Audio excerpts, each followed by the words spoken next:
Hey guys, Jeremy James with Lifestyle Real Estate. I'm here with Lahannah Bonagofsky.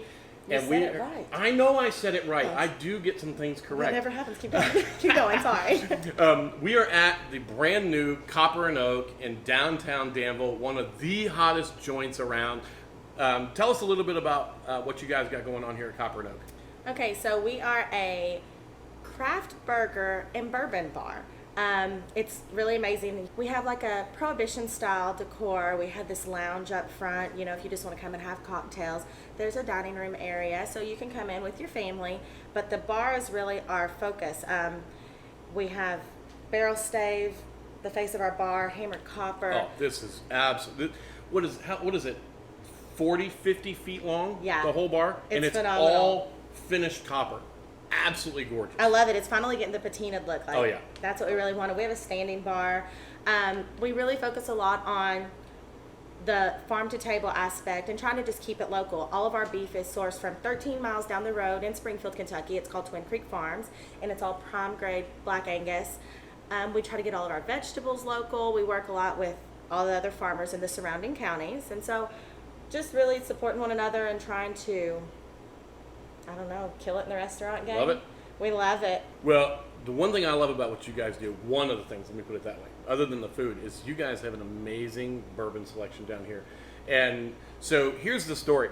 When Tom Ferry is the head coaching real estate guru on the planet. You have real estate and you have Tom Ferry, and the two are intertwined. I was on the phone this last week with Tom, and we were talking about a lot of stuff and how to disengage and how to basically relax and refuel. And he asked me how I did it. And I told him, I said, look, everybody knows that when you're over at my house, if I grab the bourbon and a cigar and I head outside, then I need to be left alone for an hour and a half to 2 hours because it is battery recharging time. That is me getting hooked up. I'm going to do my moment of zen, whatever you want to call it. And he said, you know what? I was going to send you something. So he sent me this bottle of bourbon. Now it's Duke John Wayne. Now the story behind it is really cool. So there was a connection to the John Wayne family, and when they were going through his estate, they found these his own signature blend bourbon in his estate in these crates. And they said, you know what? We're going to reverse engineer John Wayne's favorite bourbon flavor profiles, and we're going to bottle it. And that's what this is. So this one that he sent me to do a review on is Duke John Wayne Grand Cru Founders Reserve.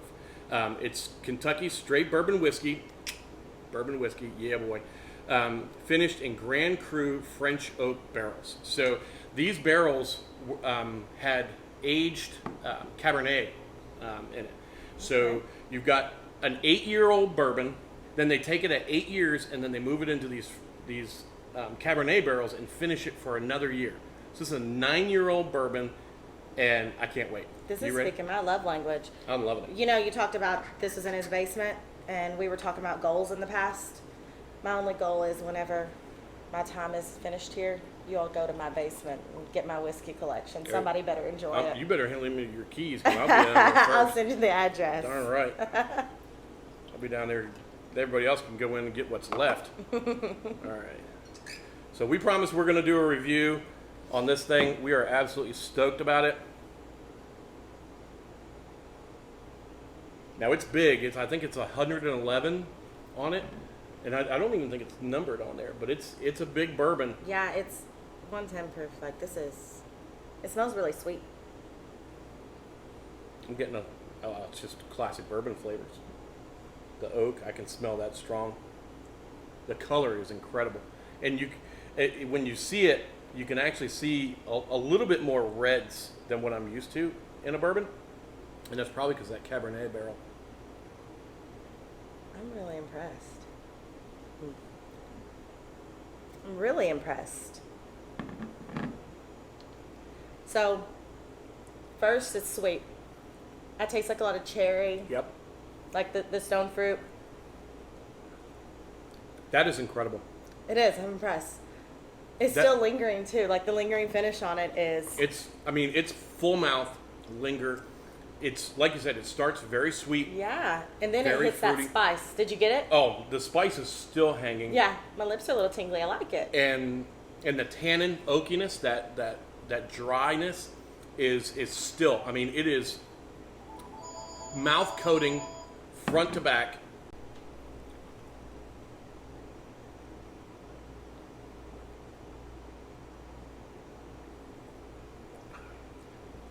The best idea you've ever had is doing a bourbon tasting at like 9 a.m. Honestly. It definitely ranks up there with some of my best ideas, Yeah, without like- a doubt. Especially this. This does not drink like a 110.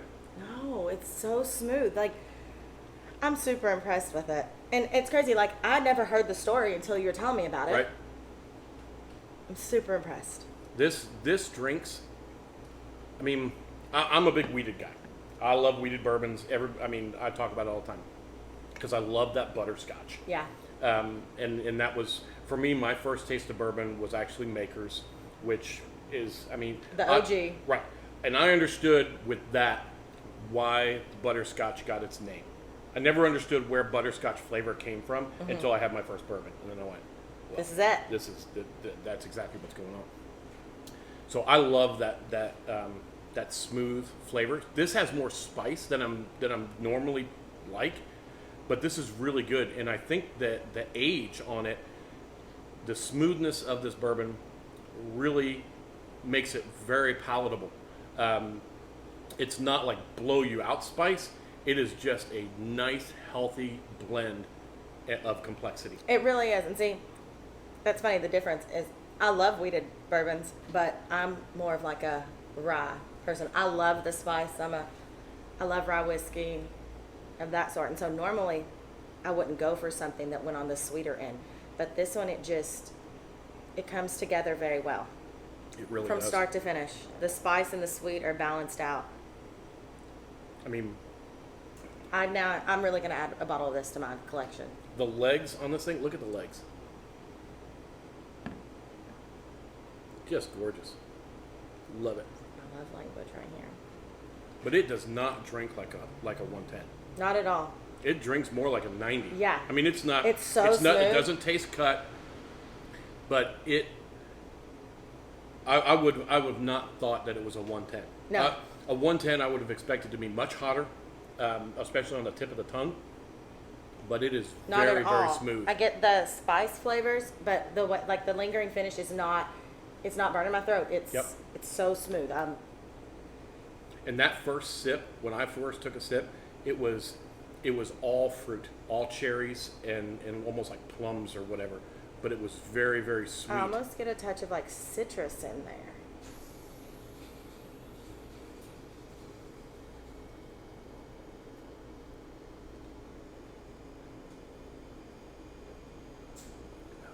I like it. And that oakiness is huge. I mean, I don't want to talk. When I say the word, don't hear it bad. But you know how Listerine will dry your mouth out Yeah. when you take it? That's that oakiness. Mm-hmm. So a serious amount of It will, oakiness yeah. in your mouth. I mean, and I'm moving my tongue around. It's not slick. It has a very, very dry finish to it, but it is very nice. This is entirely drinkable. I mean, I don't give ratings. I just do reviews on bourbons because everybody has their own profile. Mm-hmm. I mean, if you only like wheateds or if you only like ryes or anything like that, then my rating means nothing. Means absolutely nothing. Right. I had a friend the other day telling me a couple of her daily drinkers, and it's funny because those will never be my go-tos Right. ever. But then when I tell her mine, she's like, "Oh, you know." Yep. And But that's what I love. I love that the industry's blowing up so much because there's something for everybody. There's literally something for everybody. Yep. And that's the coolest thing. And, we're drinking ours neat, obviously. No water, no ice, no whatever. But you know what the best way or the only way to drink bourbon is? However you want it. However you want it. It's exactly Well, right. it's so funny because people always say, "What's your favorite whiskey?" Because, working in Right. a bourbon bar, and nobody gets my joke. I always say it's the third one of the night because at that point Oh. I got a good buzz. So whatever you give me by the third one, we're good. There's a reason flights are sold in 3s and not 4. because My favorite's the third. because number one, now for me, when I do a flight, my first one is usually a 90. Yeah. Like like a Maker's or a Weller or something easy, palatable. Comes in, doesn't blow me out straight away. Go in smooth. The second one is usually what I would consider my better of the 3 bourbons. Yeah. And then my third one is the finisher. Okay, so speaking of flights, that's one thing we're working on. We got our flight boards in, and so we're trying to see how we're going to go about it, whether we're going to do like lower shelf, middle, top shelf. We don't know. We haven't exactly figured out our plan. That's what I'm doing tomorrow. But we're going to do a few different flight options. The one I'm most excited about, because I'm all about the live local, love local, is we're going to do the tour of Danville. So we're going to have Wilderness Trail's weeded bourbon. They're single barrel. We're going to do the high rye bourbon, which is the black label, small batch.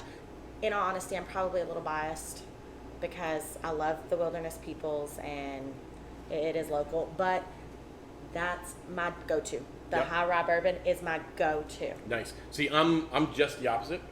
So, do you go for the weeded? I go the weeded. See? I love the weeded. When do you have the 6 year? I don't have the 6 year. You have the 6 year. No. I do not have the 6 year yet. And when I saw that coming out, I was like, oh my God. Because I just bought like a couple decent bottles. Yeah. And I'm like, really, Patrick?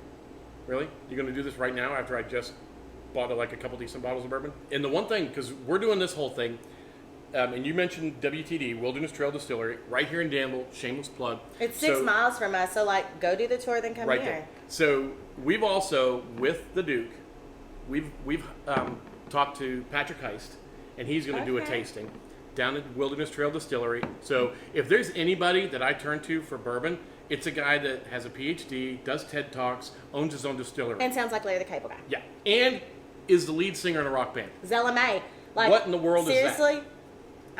Serious? I mean, we're talking... If you need an all-around certified, just like... Renaissance man. Bad A human being. Pure Renaissance man. So we're going to toss it over to Patrick right now. Patrick, tell us what you think about this bourbon. So thanks, guys, for inviting me to the tasting today. I guess you've already explained what we're tasting through, so I'll get my bottle here. Appreciate the sample, by the way. I hadn't tried this yet, actually. So let me see. I got to clear a few other bottles out of the way first. Let me see here. Oh, there's another one I need to move over to here. One more. Oh, there's one more bottle blocking the one we're supposed to be doing the tasting of. There's that. Oh, there it is. So here's the whiskey that we're tasting today. The legendary Duke bourbon. This is a product that is produced and bottled in Owensboro, Kentucky. So that would be the O.Z. Tyler Distillery. So let's see what we got here. Good looking bottle. Good looking color. This is a 9-year-old straight bourbon that was finished in French oak Cabernet wine casks. So that should be interesting. Let's see what we got here. Getting a lot of cherries on the nose. Cherry cordial. Kind of chocolatey. I can definitely smell that wine for sure. Let's see what we got on the taste here.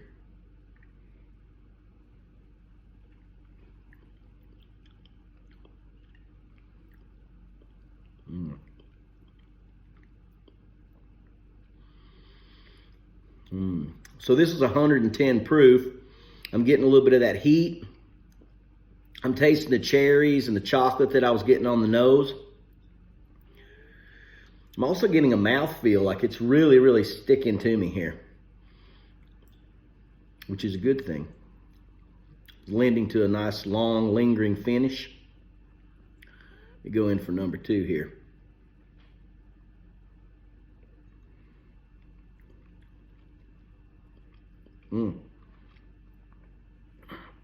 Getting a lot of those characteristic vanilla, nutty flavors. Definitely taste that oak. And that wine is really coming through. So yeah, I would say this is a good whiskey. John Wayne, famous actor. He would probably call me a pilgrim right now. for saying his whiskey was expensive. But outside of that, it's a really good whiskey. 110 proof, 9-year-old, finished in French oak casks. I'm going to have to say I like it. I'm going to give it thumbs up. Thanks, guys, for including me in this tasting.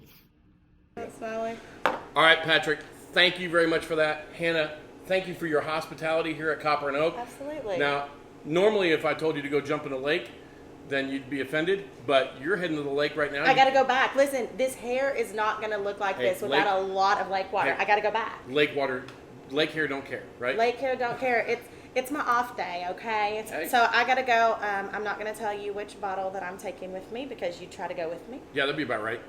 So which lake are you going to? You going Cumberland, Harrington? No, What are we doing? keep our boat here at Harrington. Gotcha. It's more convenient, so. Nice. Like, yeah, it's I close. mean, yeah, we're 15 miles down the road. All right, well, y'all, if you can find it, because you know, all know that the deal with bourbon anymore is all about can you find it. If you can find it, snag yourself a bottle of the Duke, John Wayne, Grand Cru, Founders Reserve. You will not regret it. This will, I mean, it doesn't even take up a lot of Can space. you text your friend, like, listen, what's his name, Tom Ferry? Yeah, Tom Ferry. We'll trade a bottle of my Wilderness Trail Distillery 6 year for this. There we go. Because I'm just going to go buy more, but Yeah. we can't tell Chris. Yeah, this is awesome. 9 years old. I mean, seriously, anytime you get bourbon in the barrel, 9 years, it's going to be amazing. Phenomenal. We're paying for the time it's spent there, and Yep. I'm okay with it. Yeah, it's awesome. It's great. Love it. Tom, Let's do this again. Thanks, Tom. Thank you so much, Tom. We love the bourbon. JJ loved it. JJ loved it. Peace out, y'all. It's the whitest thing I've ever done. See you all. Bye-bye.